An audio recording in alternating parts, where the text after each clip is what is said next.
Hi everyone, this is Serena Sun, founder director of Breaking Taboo. Welcome to our audio video podcast. This afternoon, I am sitting here with Eli Weinstein. Eli is a psychotherapist, and we are here today to chat a little bit about the taboo around therapy and mental health, as well as a bunch of different topics ranging from how therapists have their own struggles as well, therapy and men and mental health, and the discrepancy between how many women Eli gets in his therapy sessions as clients versus how many men come to him as clients seeking therapy. So definitely interesting subjects there. And then we'll get into a bit about different age groups and therapy that common issues that different age groups come to you for therapy. So those are just a few of the topics that we're going to cover. But again, because of the nature of the conversation, who knows where we're going to go. We might tap into anything and everything. It's always an adventure. So, Eli, how are you doing today? I'm doing great. I'm sitting out here in California and getting a chance to talk to some like-minded people. What could be bad? Awesome. Where in California are you? LA right now. Me too. I'm in LA. We're both in Hiding, LA. Awesome. I'm based in New York, but I'm hiding here with my in-laws during Corona. So Oh, okay. Okay, cool. why not? Not a bad place to be. I work at a clinic that I'm doing teletherapy for now. Okay, great. And how has that been? How's your experience with teletherapy been? It depends on the person, I would say. Oh. For kids and children who I'm working with, it's kind of hard to really have that real, let's say, either play therapy or real talk therapy with a child through a video versus a teenager and adult who's more open to it, more able to kind of pay attention and concentrate. It really depends on the person. It's been an interesting experience for myself as a therapist, relying on my skills of reading body language and feeling the room and all that kind of stuff, and where I'm sitting and all the body language stuff that can go into it, versus now either sometimes doing video or phone call and trying to rely on different senses and different abilities that I didn't know I had to tap into before. Oh, like what type of senses and abilities? Well, I would say really, when it comes to, let's say, the phone calls, I really have to focus a lot harder on the tone and vocal notes here and there, versus before I can really pay attention to someone's body language and movements a lot easier and get a whole picture a lot easier and faster than just hearing their voice and not seeing their expressions and not seeing what they're truly saying or how they're saying it. So that could be really a different type of modality to really focus in on something that I really haven't had to do as difficult or as hard before. Can I ask you if you're trained in a certain modality or if you give a certain type of therapy? I do lean more towards CBT. Okay. I have a certification in TF-CBT, trauma focused CBT. Oh, okay. But I'm a big fan of mixing and matching, psychodynamic, strength-based, humanistic approaches, behavioral approaches, and even dialectical behavioral therapy. It's good to be diverse. Change up a little bit with each person. Yeah. So that for everyone out there who have not really experienced therapy or don't know much about therapy, they're always very fascinated or just sometimes surprised to find out that there's so many different kinds of therapy techniques out there, and that like your typical talk therapy isn't just how it is at all. Like that's not, there's a lot of different modalities and a lot of different techniques, and therapists themselves go to training for sometimes for very specific techniques, to treat certain disorders. So, but I think that also sometimes make it confusing for people, especially people that don't have a background in psychology, in choosing a therapist. It's like, wow, there's so many different kinds. You just listed off like a ton of different kinds, and there's more than that too. There's so many more. So how the heck do they begin even choosing a therapist? So I would say first, when you want to choose a therapist, I think more it's about the issue that you're struggling with versus the certification that the therapist has. Okay. Hopefully the resources that you're looking for, whether it's through your insurance company, Psychology Today, or any resources that you find, that you're really searching based on if you can afford it and what the issues you're struggling with, and if they're an expert in that. Regarding the therapy style, whether it's CBT, ACT, EFT, all these other therapy models, it makes no difference in the end regarding if the therapist is good at what they do and you connect with them, they're going to help you. So personally, my perspective as a therapist, when someone asks me, when they come into my office, what modality do you use? And I tell them my leanings, but in the end, it doesn't mean I'm not open to trying other things and different styles that work better for you. As a therapist, I need to kind of roll with the punches as well to deal with the person in front of me versus putting them into the box that I'm trained in versus being open to kind of move and adjust my style to what they actually need. Yeah, that's so interesting. Yeah, because again, when we're dealing with matters of the brain and the emotions and personalities and trauma and your past, and how people process it, it becomes really complicated, and it's so different than, say, diagnosing a computer issue or computer virus, or even diagnosing like a heart valve issue, or a broken limb, or so I know that a lot of times people say,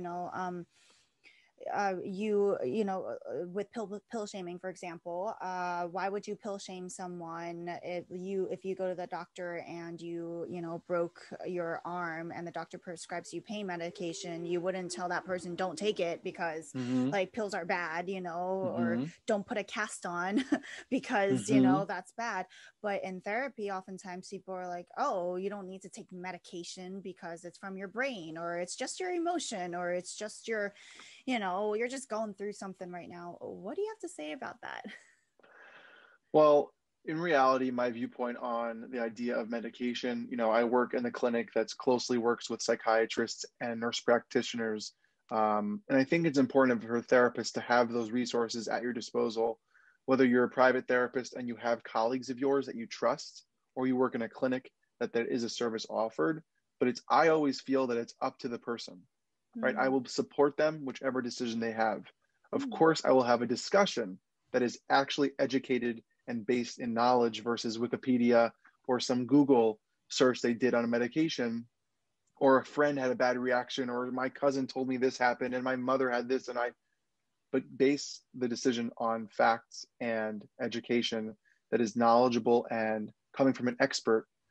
It doesn't mean that I will push or force someone. It just means that I will share my importance. I think that this might be helpful, or this could do this for you. This can get you there if you need, but if you don't want to, that is your decision. It's your body. And there's no reason if you don't want to take something to take something. But definitely, I know in the clinic we work with, every single person who comes through our clinic, depending on their diagnosis, has to have an assessment by the psychiatrist. So once you have an assessment by the psychiatrist, that's up to you if you want to continue with that medication that they might be suggesting, or they evaluated you and you don't need medication. Great. Either way is good. It's just about you being as educated as you possibly can on the topic. Yeah. And what's the difference between a therapist and a psychiatrist, for all those who don't know? Wonderful question. It's actually funny. I actually have a psychiatrist that I work with whose last name is Weinstein. And it gets very confusing. We get emails, we get phone calls. Oh, I'm looking for Dr. Weinstein. Not me, I'm just Mr. Weinstein. So as a psychiatrist, the difference is psychiatrist went to medical school that was trained in a specialty of psychiatry. They can prescribe medication.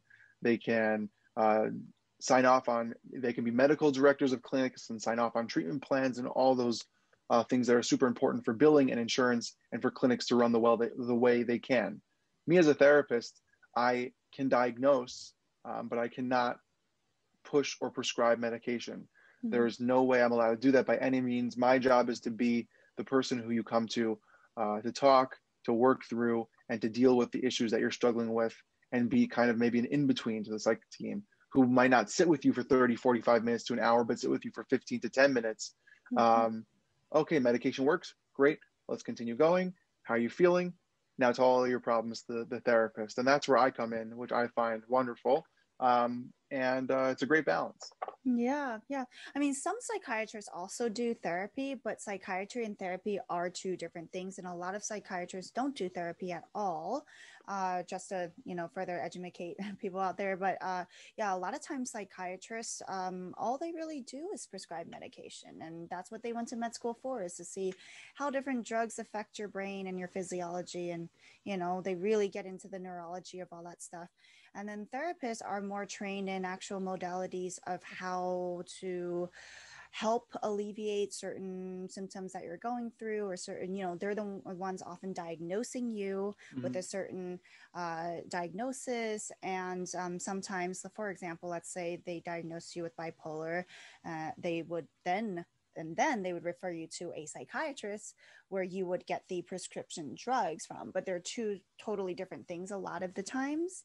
Now, again, some psychiatrists do both, but many times they're two totally different things. And then you do your check-ins with a psychiatrist to see how the drugs are making you feel. Or if you tell your therapist that, the drugs aren't really working or something, they'll probably give you another appointment to the psychiatrist and you'll try a different drug. But yeah, so that's typically how it goes, the difference between therapy and psychiatry. And then also, with drugs and pill shaming and the stigma and the taboo around all of that. Yeah, I love what you said, Ellie, about how you never force your patients to take anything or do anything they don't want to do. I think that's a very healthy approach. I think one of the taboos that therapists also struggle with is like, people think, well, first of all, they think that they're there to shrink their brains because they're called shrinks, so that's one thing. And then the other taboo. Never heard that one. I never heard that one. Yeah. I used to get, even back when I was studying psychology, people used to, it was so weird. I'd be like, oh yeah, my degree is psychology. And they would say, oh, are you psychic? Can you read my mind right now? And I'm like, psychology is not psychic, so that's another common misconception. Like, therapists are not there to read your minds. In fact, they won't know unless you tell them.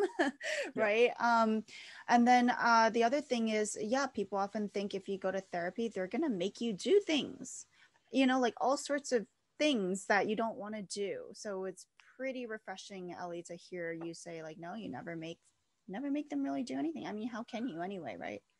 Well, yeah. And I have clients of mine who really would benefit from medication. And they're very against it for whatever reason, whether it's a religious thing, a cultural thing, a background thing, a personal decision. I can't force them to do something they don't want to do. I might talk about it and bring it up once in a while. And this past weekend, I was talking to someone and they said, oh, by the way, I'm a therapist. And they said, oh, are you going to tell me my deepest, darkest secrets? And I said, I just met you, and that's not my goal anyways as a therapist, but if you want to talk to me, I'm more than happy to listen, but I'm not going to start making you cry on purpose. It's not my goal. Oh, yeah, right. Yeah, okay. How does that make you feel? Classic jokes. But what can I do? Yeah, it's so interesting how, like, people are almost like, they almost feel like therapists have this huge overwhelming power or something, to like somehow get into your mind and make you do things or reveal things about yourself that you don't want to reveal. I mean, the point is to give you more insight about yourself. Yes. But that's like, you have the handle on that, it's and that's only based on the things that you share. Right. If you tell me like 15 stories and I notice a trend or a theme, I'm going to point it out. Right. But if you didn't tell me those stories, I wouldn't have known it. Yes. I wouldn't have known that. I wouldn't be able to say, the way you're looking today must mean you have daddy issues. Like, no, like, I don't know that stuff. Like, I can't know that thing. Right. Yeah, you're not psychic. Exactly. You're not. I wish psychic. I was sometimes. I wish I was. Make my job a lot easier. Well, okay. So, let's talk about the discrepancy, that I mentioned earlier, between, like, the amount of women that come to you and the amount of men that come to you for therapy. What do you notice with that? So I would even just say, let's take it back to a therapist perspective. Sure. Of just therapists. In the practice that I work at the highest amount of clinicians that we have, we were at around 60 something. Mm-hmm. And I would say there were 8 males. Really? I went to Fordham University, and my class percentage, I think, was maybe 10 to 12% of the class, which was 400, 500 people of grad school, was male. So I think the perception of a therapist is a more female-driven or female-run profession, because there's this thought process that, and culturally, that women are more empathetic and understanding and listeners and more in touch to their emotions, which is true for the most part. It's not wrong, but it doesn't mean that men cannot be as well. So it's funny for me as a male therapist to sit there amongst my practice, and now some of them have left, and I'm like the one or two left of male therapists in the practice. Wow. But on top of that, I think when it comes to just statistically that I see about 40 something people in a matter of 2 weeks, depending on the every other week and a week and all that kind of stuff. Mm-hmm. Mostly women. Mm-hmm. I mean, But I definitely have noticed that as well. Is more women tend to study psychology. There's definitely, I had more female classmates as well, but I didn't know it was that much. I didn't know that it was I that get it big. depends on the place. It depends on the place, but I also know that when it comes to, let's say, therapy as well, I think women are driven for more growth and self-help mindsets to get help. I need to work on this. I need to fix this. I need to try to work on that. I need to be better at this. I need to be better at that, which is wonderful and great that women have a drive to be better, to do better, to just try to fix or work on themselves. Mm-hmm. While men I've seen are more hesitant to get into that zone, as it might be a weakness or a sense of, no, I need to work through it myself and figure it out on my own, versus trying to get someone else's perspective. I know the men that I work with, I would say about the 3 out of 9 that I have, I can't think of the exact numbers, their wife has either pushed them, or a brother has pushed them, or a mother has pushed them.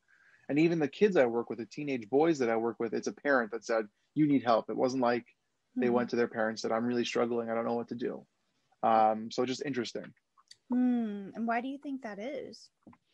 I just think it's a cultural, societal idea of how men process emotions and feelings and how they express them, versus the innate idea of women working and fighting for themselves to be the best they can be, whatever that may women. mean. Yeah, it's great.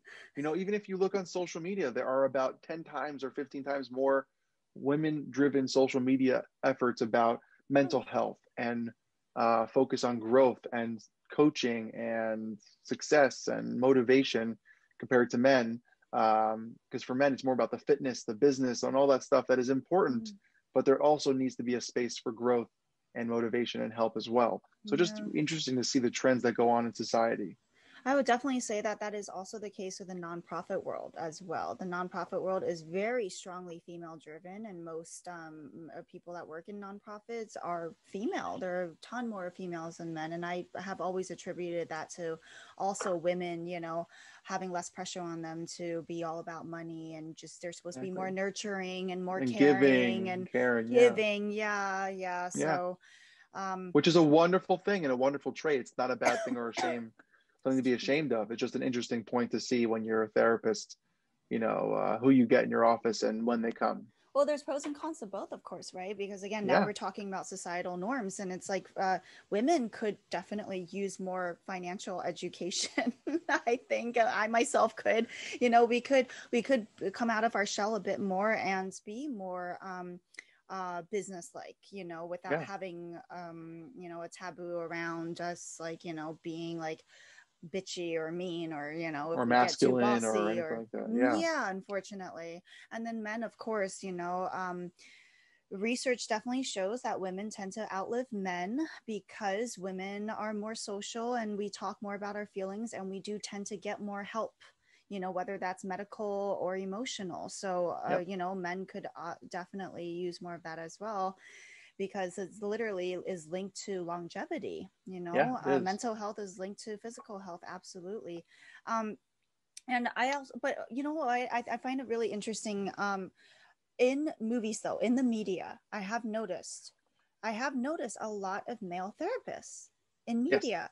Yeah, but that is actually contradictory from reality. But I guess the trends, I don't know. Yeah, but I can think of a lot of TV shows I've seen where the therapist is male. Also, when you were talking about women are supposed to be,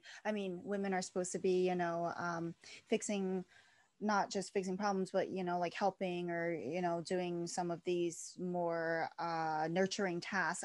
The one thing that popped into my head was, well, I feel like most doctors, even nowadays, are male, right?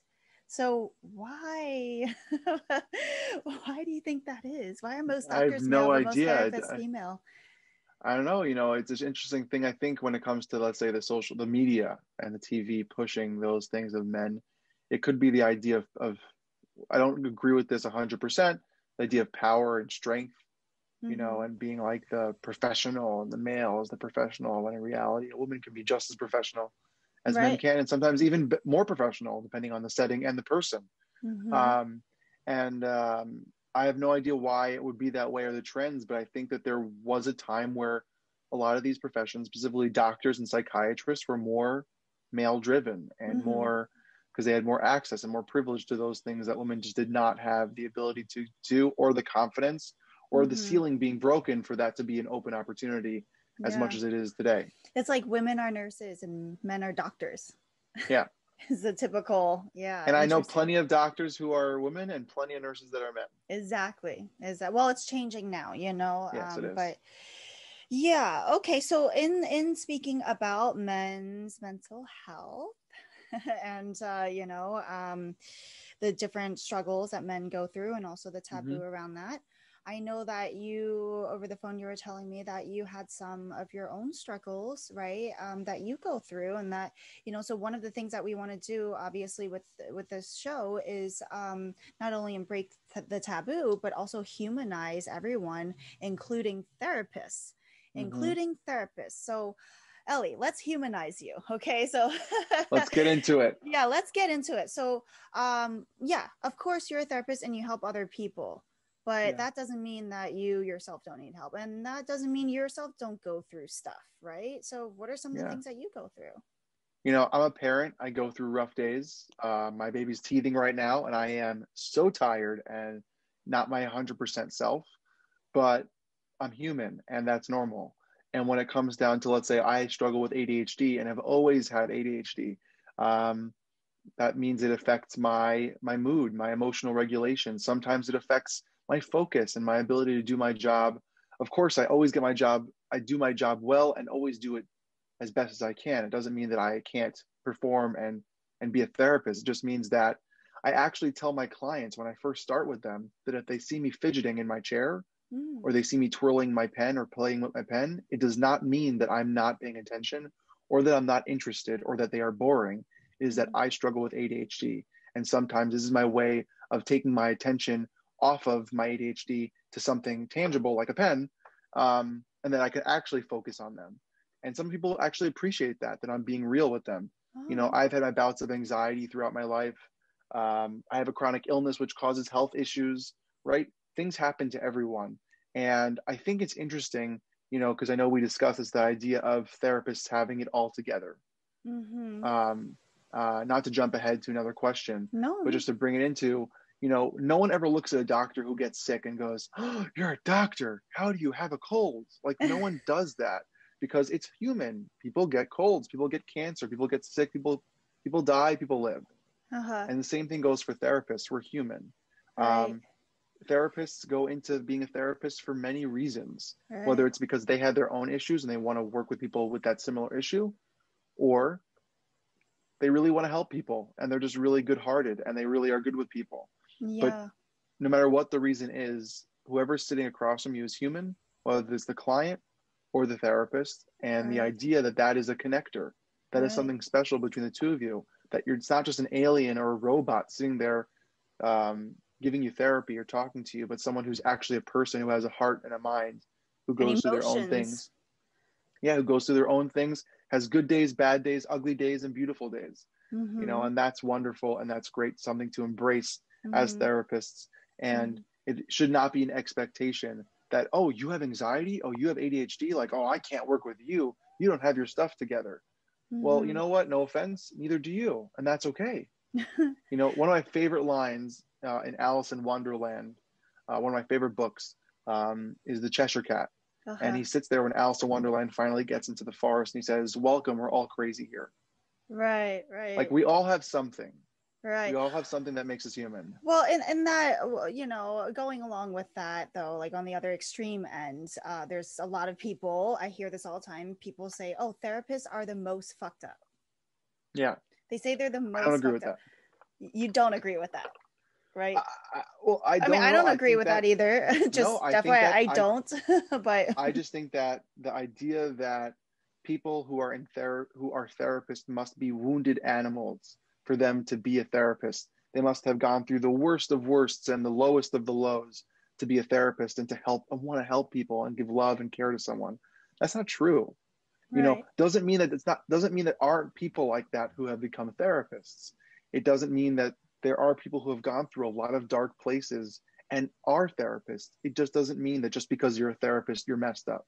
Mm-hmm. And the idea of what does that even mean? Mm-hmm. Oh, they're so messed up. Like I said, everyone has their issues. That's what makes it so beautiful to be human, right? Mm-hmm. And one day I might have my stuff more together than you do. And one day you have your stuff more together than me. But the thing of the therapist is that I am specifically trained and I have theoretical models and things that I have gleaned from learning and growing and reading and studying that gives me an objective opinion to help you. The focus is you, not the therapist. And hopefully, and I'm speaking to all the therapists out there, hopefully therapists aren't sharing that much to their clients that they know every dark, deep secret, because that's not what it's there for. It's not for you to have therapy. It's for the client to have therapy. Mm-hmm. So for it to be an understanding that you're both human, but at the same time does not mean that just because someone might be a therapist does not mean that they are just off the wall, out of this world, something's totally messed up with them. Yeah, absolutely. And sometimes people also think, even with therapists or life coaches, they're like, if they realize that you have gone through things, or you do go through things, or you have ADHD or something, then they'll be like, why should I go to you if you don't have your shit together, right? Like, why? I'm trying to get my own stuff together, but I need someone that has their stuff together in order to teach me how to get their stuff together. But if you don't have your stuff together, why should I go to you? Yeah, and I think there's a book that recently came out this year that exploded on the, this top seller charts. Laurie Gottlieb's book on Maybe You Should Talk to Someone, right? And in that book, now Laurie Gottlieb, even though she's been a therapist for a while, has exploded in the world of therapy and is doing such great things. If you watch her on social media and all the things she's doing is wonderful. Mm-hmm. But one of the things she truly shows is that she's a great therapist and she doesn't have her stuff together. And that's okay. So I have not read this book. So what does she, how does she show that? Basically, it's a memoir. It's a memoir of her it. talking about her as a therapist and her inner thoughts about the clients that she has sometimes and what she does with them, and even her experience going through a separation and loss of a relationship that was lasting for a while out of nowhere, and her experience going to therapy as a therapist and shedding light on the truth about what it means to be human and a therapist at the same time, which I'm sure, not to belittle Laurie Gottlieb's work, I'm sure all therapists out there could write a book like that and do something like that. But she puts it in such a way that sheds light on the normalizing and human side of a therapist, which I think is super important because we are human and that's totally okay. Yeah, absolutely. Love it. It's a must read. It's a great read. Okay. I'm not sponsored by Laurie, but Laurie, if you're listening, you're welcome. I will definitely put that on my list of almost 40 audiobooks that I have to finish. Too many. I'm saying even if you look at the famous, Men Are From Mars, Women Are From Venus book on relationships, he's divorced. Right? And we still trust him. He was like the expert on relationships. Why? Because he had experiences and training that made him an expert, whether his life fell apart or his relationships weren't the best, but he has still something to offer as an expert on relationships, and that's okay. Right. Awesome. Okay. I actually want to speak to backtrack. You mentioned that you had ADHD, which I wasn't aware of. And then you said that, one of your coping mechanisms is holding the pen and whatever. So, there's a lot of people out there with ADHD. How does that help you cope? I mean, sounds like a great tool. Yeah, I would say that I was, to be honest and transparent, which I love to be, I was on medication until I was 18, 19. Oh, okay. What medication? Adderall, Ritalin, Vyvanse, Concerta, all the common ones, depending on my life and what was working for me. Sounds like you've been through a lot of medication. Yeah, trying this, trying that, mixing and matching and seeing. And back when I was a kid, the psychiatrist actually sat with me for 30, 45 minutes and did therapy with me. It was a 2-for-1, which is not a thing as much anymore. I think the billing and insurance was different back then. But through my life, I've learned how to kind of work ADHD into my life as a more of a embracing a power versus it looking as a terrible life sentence that I can't deal with. And I'm not trying to belittle other people's ADHD, but I have learned my ability to deal with it. Mm-hmm. And the way that I handle it is by finding little quirks. So I tap a lot. I play with pens or have to touch something in my hand.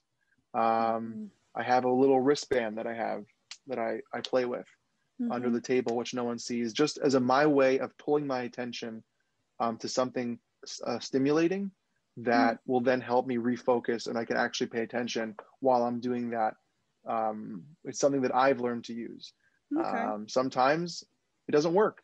Sometimes my brain is scattered and I do 12 things at once and have to write things down to make lists that I make Mm-hmm. sure everything gets done. Mm-hmm. And some days are better than others, Mm-hmm. Yeah, interesting. Can I ask you, are you currently on medication? I have not been on medication since I was in college. Wow. I don't know what made me stop, but one day I realized like I don't really need, like I felt that I didn't need it anymore, and I had it down for myself to deal with it in a way. And there are moments where I think to myself, maybe I should get back on it. Maybe it would help with this or that, whatever it could be. But for the most part, I'm pretty stable and good. ADHD as a child looks very different as ADHD as an adult. Oh, When you okay. have to be in school and sit in a chair and fit into other people's rules and regulations that you need to live. But once you become an adult, you can take a break, take a step back, get your energy out, whether it's walking, Well, working out, whatever it is, as an adult, though, you often still have to sit in an office and True. Very, very true. or a Very, very cubicle true. or Very, your very true. therapist's office. So I can't just in the middle of my session go, sorry, I need a 5-minute break. I can't do right, right. that. But it really is about that I now have more autonomy over myself and more control after years of figuring it out. And like I said, doesn't mean it's a perfect equation, but it works for me.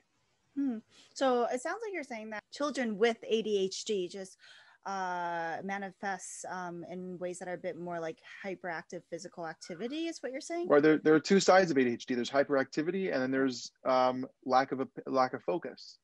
And sometimes it's both. So, I know for me, just to give a plug for the people that I work with ADHD, I have a lot of parents who like throw their children at me and say like, fix him, fix her, please fix them. And I just want to put a little thing out there that it's not about fixing. It's more about helping them learn the powers and pros and cons of their ADHD to help them find out who they are and how to deal with it. Okay. Because there's no like fixing a problem, right? Whether it's anxiety or depression, anxiety will always be there. It might come up 10 years from now, 6 months from now, 2 weeks from now, or never, but it could come back. It could sneak up on you. But the therapy is there to help you learn the tools to process it, deal with it, and then if it does come, how do we handle it then? And that's the same thing for ADHD. When people say fix my child or fix my husband or fix my wife, it's really not about fixing. It's about helping them through the process and getting through the struggle. Right. That's again another common thing of therapists or taboo around therapy or life coaching or seeking out help like this is like people think, oh, I have to go because I need fixing, and then it like really damages their self-esteem or their ego and they're like, I don't need fixing. Like I often hear that even in some of my self-development courses that really could help anyone and everyone. I always say everyone could use a bit of therapy, everyone could use a bit of life coaching, everyone could use courses like this, but oftentimes when I bring my friends to one of these or something, like I have to be like, it doesn't mean you need fixing, but that's what they think in their head. They're like, oh, I don't need this because I don't need fixing, or does this mean I'm really damaged? Does this mean I'm really damaged if I like sign up for this because that means I need to fix myself or whatever? I mean, so it's not, that word is, again, it makes people sound like robots. True. And I think the idea that if you're expecting to be fixed, you're going to fail. Like you're already setting yourself up for failure because there is no fixing. It's how to deal with the struggle or issue that's at your front door right now, right? It's what's coming at you right now. Let me see if I can deal with it. And learning those tools and tricks from an objective person who all they care about is yourself and your well-being and your wellness. That's what therapy is about. It doesn't mean that you're broken or damaged or hurt. And it doesn't mean that you're not. It just means that you don't have to go to therapy if you're broken. You can be a quote unquote normal, no trauma, no nothing in your life that has caused you to be the way you are. just you need help processing the life that you live because it's stressful and it's hard because life is difficult. So that's really, I think, the key of therapy. And it doesn't mean that people who aren't broken don't come to therapy, but it also means that people who aren't broken come to therapy as well. Yeah. And with that, I would have to say that I think it's impossible to live through life without any trauma. Like everyone's got some trauma. 100% agree with you. I'm glad you said that. I don't say that very often, but I think everyone has some type of trauma. Maybe not in the sense of like the technical, like 9/11 war explosions, but trauma manifests in many different ways, in many different circles, and it can hurt people in all different factors, no matter where you're from and where you're at. So I do agree with you 100%, which is why I got trained in trauma-focused therapy, because I think everyone has something. Oh yeah, absolutely. And also it just depends on the way people process it too, because something that's really small, you know, to one person could be really big and traumatic to the other. So very true. It all depends. And it depends on, you know, what happened during that time and how old you were and what your thought process was. But I have definitely learned in my years of self-development that every single person has a whole bunch of life stories, you know, that make up your life. And those stories are things that are like, you know, this happened to me and now this is the person I am. That's just how we are as human beings. So that's what 100%. therapy looks at that as well, you know. So in talking about ADHD and children with ADHD in different age groups, what are some of the other common things that you see, the common symptoms that you see with people with different age groups? And I know that in speaking over the phone, I remember that you said your favorite age group were teenagers, right? And why is that? So I love working with, I would say, the 13 to 30 young adult, teenage, tween year, whatever that's called. I truly believe that as a therapist and as someone who is at that age, it's a very key time of self-development and self-image building and positivity and growth. It is so iconic and so fast-paced. You go from nothing to something, puberty, this, that, feelings, sexual orientation, attraction, growth, high school, college. It's so crazy and so intense. So for me as a therapist, that like makes me so excited to be there for that person, to give them an objective perspective, to help them through that process, to help kind of mold and role model a healthier emotional thought, feeling process that can be really beneficial in the long run. And it doesn't mean that I don't like working with adults. It doesn't mean I don't like working with people older than 30. I work with plenty of people who are older than 30 and I enjoy it greatly. Is that for me, like my ideal, if I could pick my ideal client and just go you, and you, it would be that age group, because it's just so exciting for me to be there at that stage for someone, to help them hold their hand and go through that with them as a guide, a healthy guide and positive role model in that way. Very cool. Yeah, awesome. Well, do you mind if we just go up the line with like different age groups and what you, okay, cool. Okay. All right. So, different age groups and common issues that you see as a therapist within these age groups. So let's start with, do you work with anyone, first of all, younger than 8 or no? No. Okay, cool. So let's skip that. Let's go to 8 to 13 with kids. What do you typically notice that's, 8 to 13? I would say a lot of parenting issues, how parents are treating them or parenting them, and what that means for them and how it deals with their stress. I would say a lot of the issues that I handle with 8 to 13 is anxiety, depressive symptoms, and ADHD, and really helping build the foundation of healthy emotions and in being in touch with their emotions and what it means to think and be deep and to understand and to have a outlook on life. And that's truly a lot of the stuff that goes into 8 to 13. Of course, I've dealt with kids who are maybe verging on borderline personality disorders. I've seen a few of those. I've worked with kids who have OCD tendencies or OCD when it comes to their thought process. I've worked with kids who have hallucinations that lead to seizures, everything. But I would say the most common is self-esteem, anxiety, and depressive symptoms that have to do with that beginning stages of becoming a person, like really having thoughts and feelings as their own. Oh, wow. Interesting. 8 to 13, starting to have thoughts and feelings as their own. Fascinating. Yeah. Okay. And then what about 13 to 20-year-olds?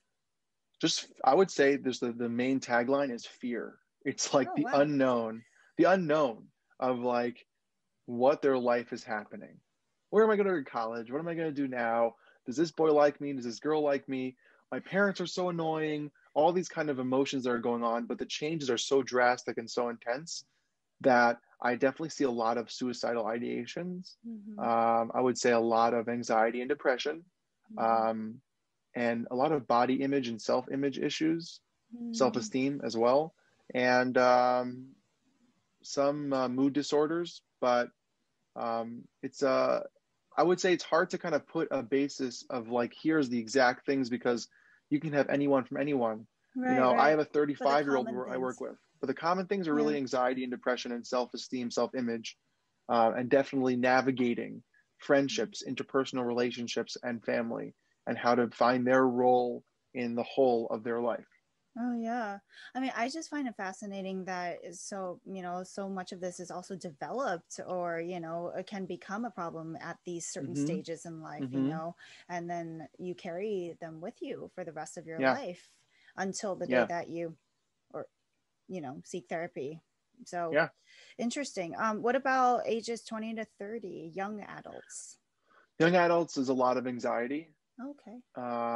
just with post-college working, um, finances, becoming an adult, whatever that truly means, at whatever age. And I think that that's the start, honestly, when statistics show when schizophrenia and um, bipolar are like starting to kind of percolate and come out. The Mm-hmm. symptoms are starting to show. So I do see that as well, in the practice that I work at. Definitely have a handful of people with bipolar and mood disorders and personality disorders, which are sometimes harder to diagnose or to work with, but they are very, very common. Interesting. I mean, I'd imagine, because even you talking, I'm thinking about me and my past, and I'm like, what was I like, during that time? And I can just relate, like in the 20 to 30 year like time frame is a lot of pressure. So much is really like pressure of being an adult, and pressure of, owning your life, and these humongous decisions with Yeah, how is the rest of your life gonna pan out, right? forever. Like right now, the Forever. pressure is so high. Like if I don't pick it right, my life is Right. screwed. If I don't get Right. married and don't have kids and all these pressures of society as a 20-year-old, Right. is Yeah. too much. It's a lot. Yeah. So that honestly is where a lot of the anxiety and depressive symptoms come out, for Yeah. a lot of people. Yeah. And I'm also thinking like at 13 to 20 teenagers and everything you were saying. Yeah. Anxiety too. And the fear. I love what you said about the fear. It's like, yeah, there's so much uncertainty. It is.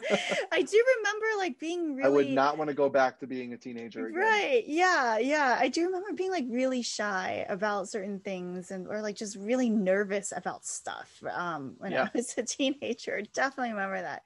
8 to 13, I don't really remember that well. I feel like I was generally pretty happy, but maybe it was a while ago. Most kids are, but there are a lot who are not. Yeah. Okay. What about 30 to 40-year-olds, like I would adults? say identity. Hmm. The idea of, okay, my kids might be a little older.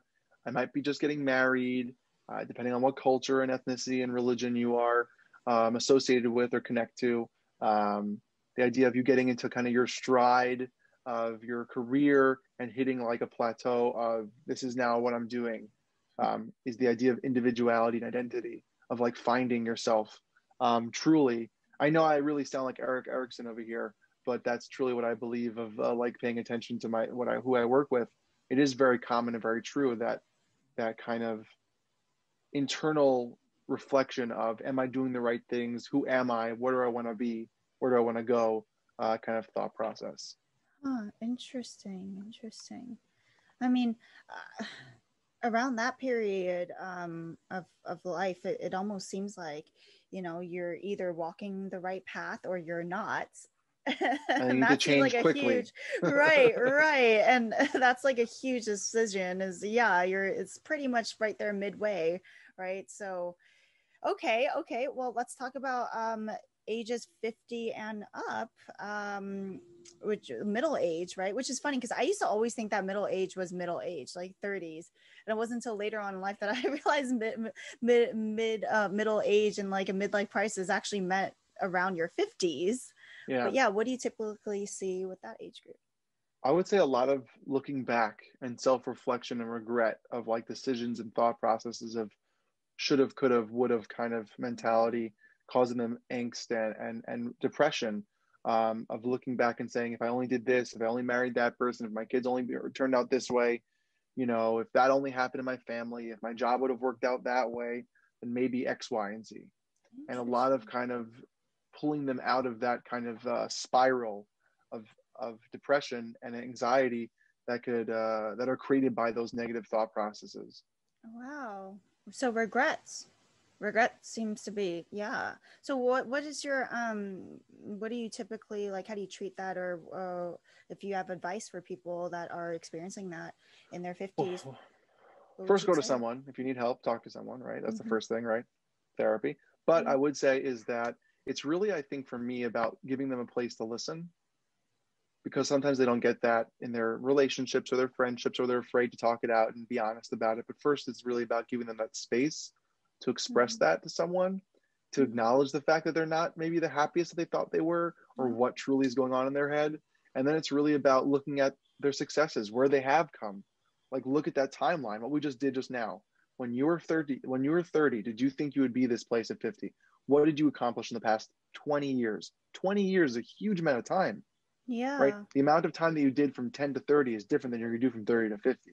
That's a drastic difference. So kind of really getting into the nitty gritty of what they did accomplish and looking at the positives. And there's always going to be negative. There's always going to be terrible things that happen in people's lives.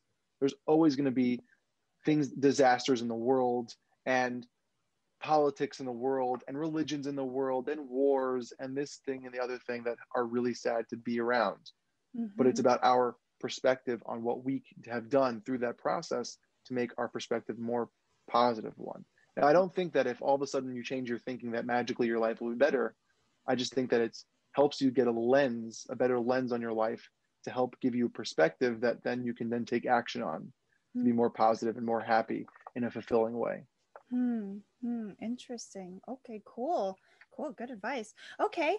Finally, what about older seniors? For example, you said that you have a 73-year-old. I have a few. The biggest thing that I've seen is loneliness. It's actually for me a really hard thing to watch as a therapist. It's actually one of the clientele that I struggle with a lot. It just reminds me too much of my grandparents, and just that idea of being older and closer to the end of your life and what that truly means. But I think a lot of it is making sure that your family is doing what you would like them to be. What do you mean? And hoping to, whether it means a grandmother or grandfather, hoping that their family passes on the legacy that they've tried to create, whether it's a cultural or religious legacy, whether it's family traditions. I think a lot of loneliness happens when you've lost a lot of your friends around you, your support groups, and you're kind of left by yourself and you're lonesome, and trying to grasp or deal with the lack of your health kind of declining sometimes, and your mind declining, and your mind, body, and spirit coming together, and really like losing your sense of self, of what it used to be versus what is reality. And I think that's very hard for me as a therapist and a person to watch in the room. Is not the easiest way to deal with someone. It's a little bit difficult, if I'm going to be honest, for me as a therapist. So what would be some of the advice or the ways that you would treat that, and for people that might be listening who are of that age? Spend time with them. You know, therapy, I learned this a very interesting way. I used to be an intern at a psych hospital, and I learned very fast that therapy does not mean that you have to have the big talks and the intense conversations and the realness, or have the beautiful office with the wonderful chairs, but really just to be there with someone and be there for them. I think at that age, that's what a therapist role is to be there with them, connect with them, be friendly with them, show them love and support and care like they would want, and not look down upon them or treat them any differently just because they're older or are not the same as you, or have been, years earlier they had experiences that you are having now, but kind of be that person in their life so they don't feel as lonely. That's really what the therapy for me is about.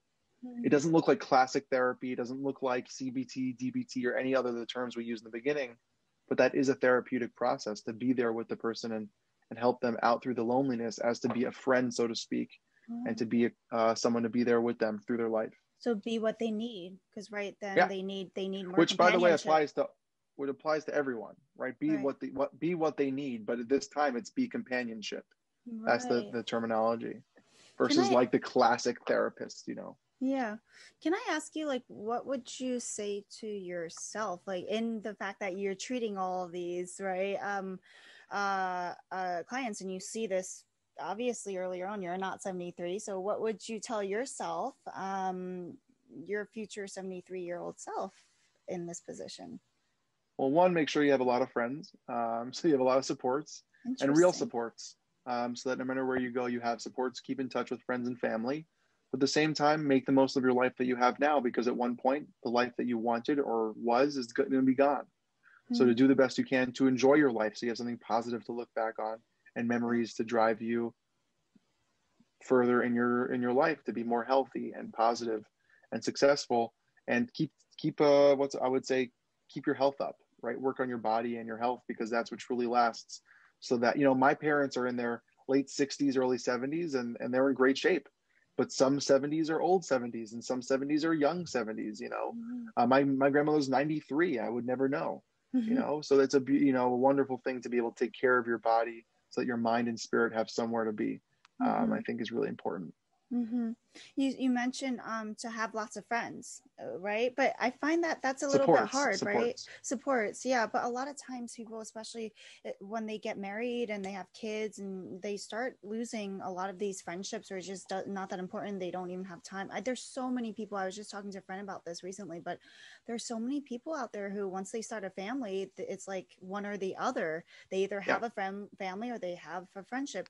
So in your therapy practice, like, do you feel that it's important then for people to actively make an effort to maintain friendships outside of their family? Yeah, instead of having like, and it's really how you define friendship. I'm talking about real supports, not Facebook friends or Instagram followers. I'm talking about real friends that actually matter and are important for you, and give you a sense of love and care. But even if it means focusing on 4 of them, pick 4 instead of 0. You can focus on 4 people other than yourself. It doesn't mean you have to talk to them every day. It doesn't mean you have to be with them every week. It means you reach out to them once a month. Make a reminder in your phone. Every Friday, the end of the month, call these 4 people. Shoot a text, a voice note. With technology nowadays, it's so simple. And I'm not the best at this. I'm not, but I do my best because it's important to try my hardest. But it is something that I think is truly important for long life, to have those friends and have that support other than your spouse or your children or your parents. Interesting. I just want to go back, because we were talking about the advice, right, for 73 or seniors, sorry, not just the age of 73, but just seniors. And then we were talking about, right. Yeah. And then we were talking about midlife, right? So let's go back to being an adult. Okay. So what is some advice that you could give to people who might be experiencing those common issues in 30 to 40s? So I'd say, 1, be patient and take care of yourself. The first thing really is that, you try your best. Life is not perfect. It will never be perfect. But to really kind of make your expectations realistic, right? If it means having that mansion and you can actually get that, great. You're probably not. And that's okay. So it's about having expectations that don't hurt your soul and don't hurt you so much. Oh, I didn't get that promotion. I don't make $3 million and I only make, this amount, right? Make it more realistic to a place that you can actually attain those goals, and something that is actually tangible, so that you can actually have a fulfilling life. And also, I would say, love yourself more and be kind to yourself more, because you're the only person that you have in your life that's you, right? You're the only person that can truly take care of yourself as much as you can. So give yourself more love, give yourself more kindness, because you are trying to do the best you can in this crazy world. Sounds like less pressure, more love. Yeah, Love that tagline. We should make t-shirts. What about 20 to 30s? Be patient. The same? Be patient. Be patient. You are just starting. Huh. You're just starting. Interesting. You're not expected to know everything. You're not expected to be everything. You're not expected to know everything and be a genius and expert on every topic possible. So give yourself time, be patient, and learn all you can, do the most you can with what you have, and try to get as many experiences as you can to learn and grow and expand yourself. Right. I feel like in my early 20s, so many people told me that. Be patient. I feel like I used to hear that a lot, and I'd always just be like, oh, I never listened. Yeah. I was like, no, I want this now. Right, exactly. I think I actually have took a picture of a billboard in Europe, and I put it as my Facebook cover, and it says impatience is a virtue. And I lived by that in my early 20s. So That's very funny. Yeah. Okay. Well, let's go back. Teenagers. What's your advice to teenagers? Don't be so hard on yourself. You are just starting in this idea of life, literally, of who you are and what you're made of. Don't beat yourself up so much, right? It's a journey. It takes time. It's not just one race. It's a huge marathon of miles and miles and miles that you need to accomplish. So take each day at a time. Don't take everything so seriously. It's not the end of the world if someone breaks up with you. So hard to see that as a teenager. I know, but you're going to get through it. And the goal is to get through each day as best as you can. Being a teenager is so hard. Bullying sucks. High school is difficult. But somehow we all get through it and we deal with it. And so will you. It's just about taking each day as it comes, the best you can. Okay. And of course, we have one more, 8 to 13-year-olds. Eat all the sweets you can now because you're not going to be able to later. No. Have fun. You're 8 to 13. Have a good time. Yeah. Awesome. But listen to your parents. Listen to your parents. Okay, Ellie. Well, I think you're going to be a wonderful father. I mean, are a wonderful father. Well, she's only 15 months old, and we'll see what happens. She's getting a little sassy lately, so I don't know.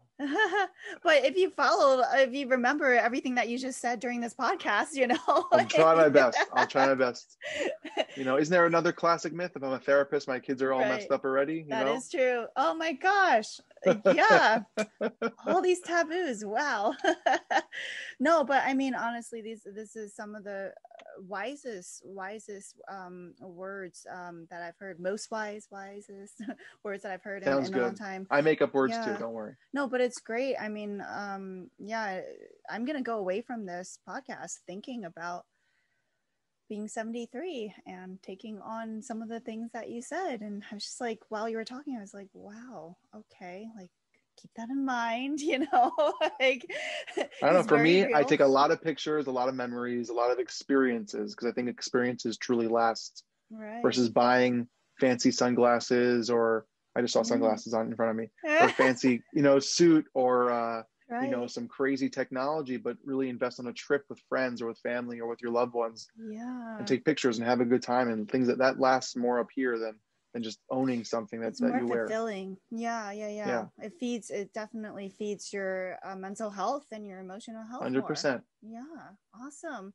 Well, with that, is there anything else that you'd like to plug in or add before we wrap this up? For sure. I have a new podcast called The Dude Therapist that I launched about 4 or 5 months ago. I'm on the 7th episode. I forgot, lost count. And anyone can reach me at elevation.org or my Instagram, elevation_therapist, anytime, anywhere. Just reach out whenever you need. Awesome. Well, thank you so much, Ellie. I'll have to check out your podcast too. And thank you so much for being a part of ours. And thank you for having me. Have a wonderful day. Yeah. Get some sleep. You're very busy, it sounds like.